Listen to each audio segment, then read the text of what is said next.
topic that we are going to study today is the names of compounds, that how we can actually name the compound. Now when we talk about a compound, so we have a clear knowledge about this, that the compound is made up of elements.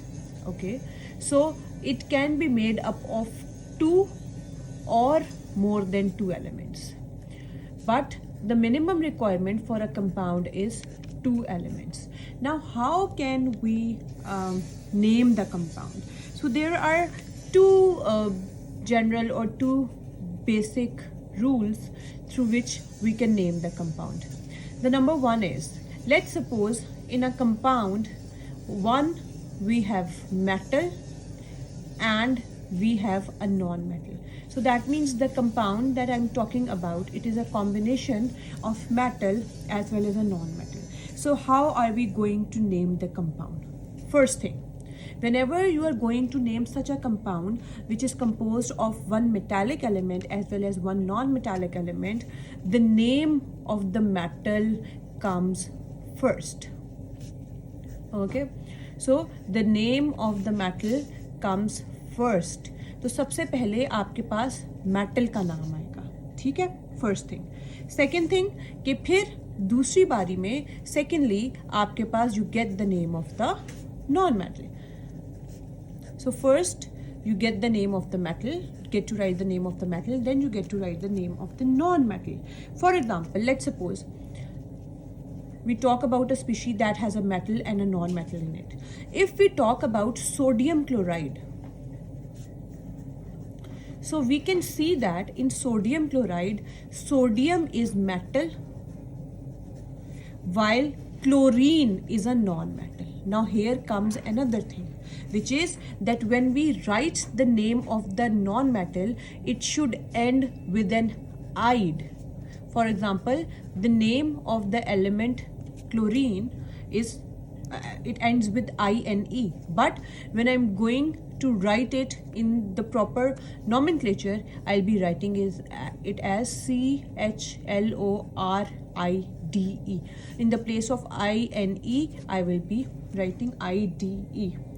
Okay, now if we talk about magnesium oxide, in this compound magnesium is a metal, whereas oxide, that means which is made from oxygen, is a non-metal.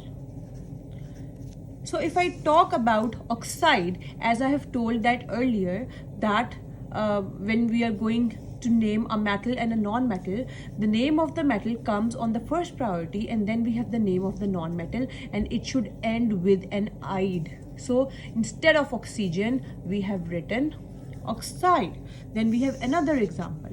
Let's suppose we have iron sulfide. This is a compound, iron sulfide. In this compound, iron is a metal, whereas sulfide is a non-metal. Here you can also observe a pattern that at the very end we have written "ide." We have IDE. So when we are concerned with a compound which is composed of metal as well as non-metal, so we always write the name of the metal first, and then we write the name of the non-metal, and the name of the non-metal should end with an "ide," IDE. Okay, now moving towards the second thing.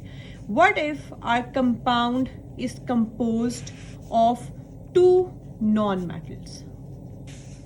Then what are we supposed to do? Okay, if our compound is composed of two non-metal, then the first thing is, let's suppose in that compound we have a hydrogen. So whenever in the case of two non-metals you have a hydrogen present in it, the hydrogen always comes first. Okay, the hydrogen always comes first. The first priority is given to hydrogen. Okay, but that's the case if the hydrogen is present. What if the hydrogen is not present and you have some other two different non-metals? In that case, you will write that non-metal first, which has a lower group number as compared to the other non-metal.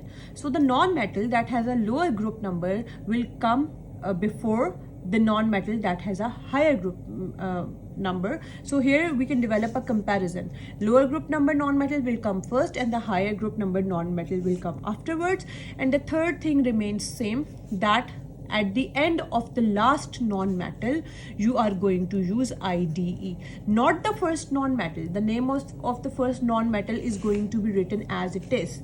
Only the name of the last non-metal is going to be end with an IDE. Let's see some of the examples.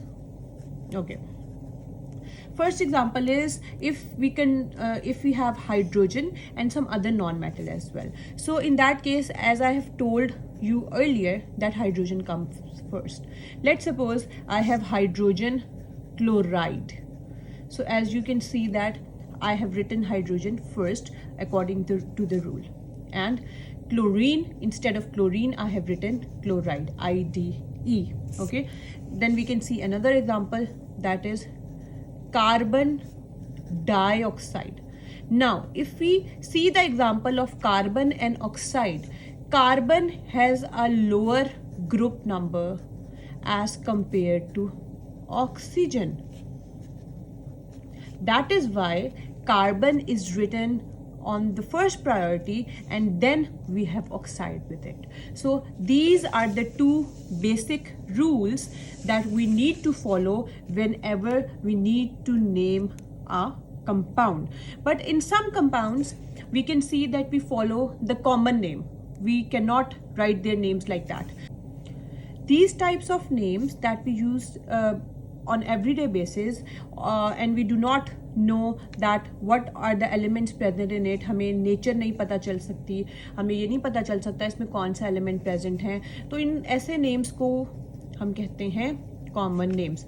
For example, if I can talk about water, I can talk about ammonia, I can talk about methane. There is always going to be some other origin for these names, but these names are not named systematically like we have talked above in the other examples. Thank you so much.